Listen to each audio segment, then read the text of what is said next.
"Get that filthy mutt away from me, Clara." The voice was sharp, almost venomous, echoing across the cracked pavement of Rosewood Alley. The speaker was Bernard Crowe, a man whose eyes rarely softened, even when speaking to his sister. He pulled his coat tighter against the damp wind, disgust flashing across his face as the stray puppy tugged at Clara's dress hem with surprising persistence. Clara knelt, despite Bernard's protest, brushing mud from the trembling puppy's fur. Its ribs showed through its thin frame, but its eyes burned with a kind of desperate insistence. "He's not filthy," Clara shot back, her voice steady but low. "He's asking for something. Can't you see that?" Bernard scoffed and stepped back, lighting a cigarette with fingers that trembled less from cold and more from the secrets he carried. "Dogs don't ask, Clara. They take. They bite. They're like people in this city." He exhaled a bitter stream of smoke, glaring as if the world itself offended him. The puppy yelped once and darted forward, pawing at Clara's skirt before bolting down the alley with a speed that made her heart lurch. She rose to her feet without thinking, wiping her hands on her faded coat. "He wants us to follow," she said quietly, as though speaking only to herself. Bernard's laugh was cruel. "Or, he wants to lead you straight into another dead-end ruin. You'll chase ghosts until your feet bleed, Clara, and nothing will change." But Clara had already taken her first step after the puppy, her boots striking wet cobblestones with soft determination. Bernard cursed under his breath but followed, his long strides echoing hers.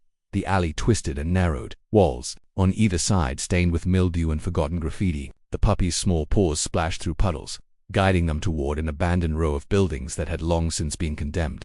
Windows were boarded, doors chained, and the air hung heavy with a silence that pressed against the skin. "Stop this nonsense," Bernard muttered, but his voice wavered. Even he could feel the odd charge in the air, the sense that beneath the crumbling bricks, something hidden pulsed. Clara reached a door barely clinging to its hinges. The puppy barked once, sharp and urgent, before scratching furiously at the wood. The sound was frantic, as though its tiny claws could break through what had been locked away. Clara pressed her hand to the door, and for a moment her breath caught. A draft seeped through the cracks, carrying with it a smell she couldn't place. Something metallic, something wrong. "Do you smell that?" she whispered. Bernard hesitated. He did, and it unsettled him. The door gave way under Clara's push, swinging open with a groan that echoed down into darkness. A stairwell yawned beneath them, steep and cold. The puppy darted in without hesitation, its paws clattering against stone. "Steps, Clara, don't," Bernard said sharply, his voice cutting like glass. "You don't know what's down there." But Clara's reply was as harsh as his warning. "And you don't know what's been ignored up here." Her eyes flashed with something Bernard hadn't seen in her for years, defiance fueled by compassion that refused to be silenced. They descended together, Bernard trailing with a muttered curse. Each step sank them deeper into a suffocating chill, until at last they reached the basement. The puppy whinnied at a locked door, its tail stiff, body quivering. Clara bent low, pressing her ear against the wood. A sound reached her, faintly ragged breathing, human, too faint to be imagined. Her blood ran cold. She stood slowly, her hand trembling as it hovered over the lock. Her voice came out as a whisper, but each word was weighted with disbelief. "There's someone inside." Bernard froze, cigarette dangling forgotten from his lips. His bravado cracked in an instant, replaced with a pale, haunted stare. "Clara, you have no idea what you're about to find." The puppy barked again, louder this time, almost commanding. Clara met her brother's eyes, her chest rising and falling with the force of her decision. "We're not leaving," she said, and in that moment the silence of the basement seemed to shift, as though the walls themselves were listening. The puppy pawed once more at the door, and the lock rattled faintly, as though it knew that truth was only one push away. The story had already begun, and neither Clara nor Bernard could turn back. The air in the basement thickened with every second of silence. Clara pressed her palm flat against the door, her nerves frayed by the muffled breathing inside. Her heart pounded, not from fear alone, but from a surge of protective fury that Bernard had rarely seen in her. He shifted uneasily behind her, his hand brushing over the lighter in his pocket, as if clinging to something familiar in a place where nothing felt right. The puppy whimpered, then growled, tiny body trembling as though it understood the gravity of what lay beyond the door. "Clara, listen to me," Bernard muttered, his voice lower now, stripped of its earlier cruelty. "Whatever's in there isn't our fight. We open that door, we're tangled in something that doesn't let go." His eyes darted toward the shadows, as if he expected them to move. Clara turned sharply, her voice cutting through the dim light. "Then why does this dog know where to lead us? Why is there breathing behind a locked door in an abandoned house? Someone is suffering, Bernard. I won't turn my back." Her words struck with such force that even Bernard faltered. He had always seen her compassion as weakness, but here, in this ruined basement, it glowed like defiance. She grabbed a rusted iron rod leaning against the wall and jammed it beneath the lock. With a grunt, she forced her weight down. The lock groaned, cracked, and finally snapped open, the sound echoing through the basement like a gunshot. The door creaked open, and a wave of fetid air rushed out, carrying with it a smell that made Clara gag. She pushed forward anyway, her sleeve pressed against her nose, her determination unbroken. Bernard cursed softly but stepped after her, unable to let her go in alone. The puppy darted ahead, barking sharply into the darkness inside the room. Their eyes adjusted slowly. Clara's breath hitched when shapes began to emerge. Against the walls, chained to rusted pipes, sat 3 figures, emaciated, trembling, their faces pale with exhaustion and terror. One was a young boy, no older than 10, his cheeks sunken, his wrists raw from the metal biting into his skin. Another was a woman, her eyes hollow but still fierce, clutching the boy close as though her fragile arms could shield him from the nightmare. The third, an older man with a graying beard, sat slumped, his body barely moving except for shallow, rattling breaths. Clara's knees weakened at the sight. "Dear God," she whispered, tears stinging her eyes. Bernard's cigarette slipped from his lips, forgotten as it hit the floor. For once he was struck speechless. The cold detachment that usually defined him cracked open, replaced by a shadow of horror. He glanced at Clara, and in that look she saw something rare fear that matched her own. The woman chained to the pipe lifted her head, her voice breaking as she spoke. "Please, help us." It was barely a whisper, but it carried the weight of endless nights in the dark. Clara dropped to her knees, reaching for the boy's chain. With trembling hands, she tugged, but the iron links held fast. Her frustration spilled over, her voice fierce and desperate. "Bernard, don't just stand there. Find something to break these." Bernard snapped from his daze, rushing to the wall to grab a discarded metal wrench. His hands shook as he hammered against the chains, sparks flying as the metal rang out in sharp bursts. With every strike, the puppy barked louder, as if urging him on. But the noise carried beyond the room. Somewhere in the building above, heavy footsteps stirred, slow and deliberate. Clara froze, her eyes locking with Bernard's. Both knew instantly they were not alone. The woman's eyes widened with dread. She shook her head violently, whispering hoarsely, "You shouldn't have come. They'll kill you too." The words hung in the air like a curse. Bernard gritted his teeth, smashing harder at the chain until it finally broke with a metallic snap. The boy whimpered as Clara pulled him into her arms, her heart aching at the feel of his frail body pressed against her. Above them, the footsteps grew louder, descending the stairs. The sound was unhurried, confident. Whoever was coming had no fear of being discovered. Bernard dropped the wrench, his chest heaving for the first time. His voice trembled. "Clara, we've walked straight into hell." The puppy barked furiously at the stairwell, small body rigid with defiance. Clara stood, clutching the boy, her eyes blazing with a mix of terror and resolve. The woman clutched the broken chain in her hands, while the older man wheezed weakly. Unable to lift his head, the basement door creaked open, spilling a rectangle of light into the darkness. Shadows moved at the threshold, and the sound of keys jingled faintly. Clara's heart hammered so loudly she thought it might echo through the walls. Bernard stepped in front of her instinctively, his old cynicism replaced by something unexpected, a brother's desperate urge to protect. The silence that followed was suffocating, broken only by the ragged breaths of the captives and the low growl of the stray puppy, standing like a soldier at Clara's feet. The intruder's voice drifted down at last, cold and measured, slicing through the air like a blade. "You shouldn't be here." And in that single sentence, Clara realized the basement wasn't just a prison. It was a secret powerful enough to consume anyone who discovered it. The basement's damp air clung to Clara's skin, heavy and oppressive as though the walls themselves carried secrets too long buried. The puppy remained close at her heels, growling softly now, a warning wrapped in loyalty. Bernard stood behind her, his jaw tight, his hands clenched into fists. He said nothing, but the tremor in his stance betrayed the storm within him. Clara pressed her hand to the lock again. She expected silence, but instead a faint scrape answered her like chains dragging across concrete. Her stomach turned. "There are people in there," she whispered, more certain now. "We can't walk away." Bernard's eyes flashed in the dim light. "You think you're saving someone, Clara. You're about to tear this family apart." His voice carried something she didn't recognize, fear, raw and unguarded. The words rooted in her chest, but she shook them off. "Then let it break," she said firmly, pushing against the lock with a determination that surprised even herself. The old metal gave with a snap that echoed like thunder in the silence. The door creaked open. The scene that greeted them stole the breath from Clara's lungs. A group of children huddled against the far wall, their eyes wide, reflecting the single hanging bulb that flickered weakly above. Their wrists were bound, their faces pale with hunger and terror. At least 7 of them, maybe more, sat in stunned silence until one boy, barely 10, began to cry. Clara staggered backward, her hand flying to her mouth. The puppy whimpered, pressing itself closer to her leg, as though sharing her horror. "What is this?" Clara choked out, her voice breaking. She turned on Bernard, her eyes searching his face for denial, for outrage, for anything but the cold resignation she found. He dragged a hand over his face, the cigarette long gone, his shoulders sagging as though the weight of his sins finally settled there. I told you not to come here. His voice was hoarse, stripped of its cruelty. You weren't supposed to see this. The words pierced her like glass. You knew. Bernard's silence was an admission. Clara's knees buckled, rage and grief swirling inside her in equal measure. The children's whimpers filled the space, each one a plea that clawed at her soul. She forced herself upright, staring at Bernard, as though seeing him for the first time. How long? She demanded.